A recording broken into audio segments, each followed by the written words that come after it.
সারা বিশ্বের সঙ্গে আজ মুর্শিদাবাদ জেলার ভরতপুর থানার সিজগ্রাম কাদেরিয়া খানকা শরীফে মহরম পাক পালিত হলো।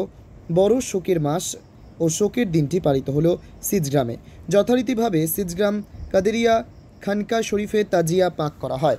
মহরম পাকের মর্শিয়া মাতম পাক ও অগ্নি মাতম করা হয়। মেদিনীপুরের হুজুর পাক ইয়াসুক আলী আল কাদেরি আল হাসানি আল হুসানি আল বাগদাদি পাকের পরিচালনায় ও তত্ত্বাবধানে এই শোকের দিনটি পালিত হয় সিজগ্রাম কাদেরিয়া খানকা শরীফে।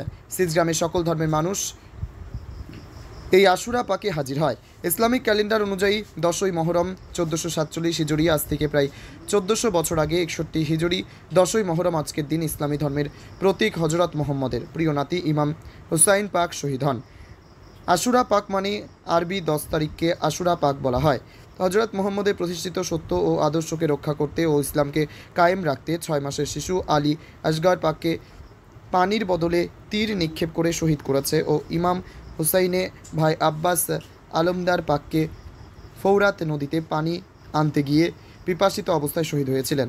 তারপর এক এক করে সপরিবারে কারবালায় শহীদ গিয়েছিল ও ইমাম হুসাইন পাক পিপাসিত অবস্থায় একাই কারবালায় প্রান্তরে এজিদের সঙ্গে যুদ্ধ করেছিলেন ও নানা জনের উন্মতকে বাঁচাতে এজিদের জুলুম অত্যাচারের সামনে মাথা নত করেননি। শেষ মুহূর্তে ইমাম হুসাইন পাক শহীদ হন।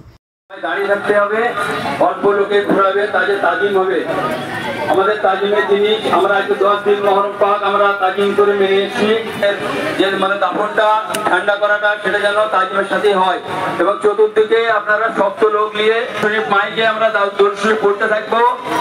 যারা জানেন না এই দরুদ শরীফের সঙ্গে সঙ্গে পড়বেন সকলেই, মেয়ে এবং ছেলে, যত মুসল্লিগণ সমাজ, ছোট ছেলের সমাজ।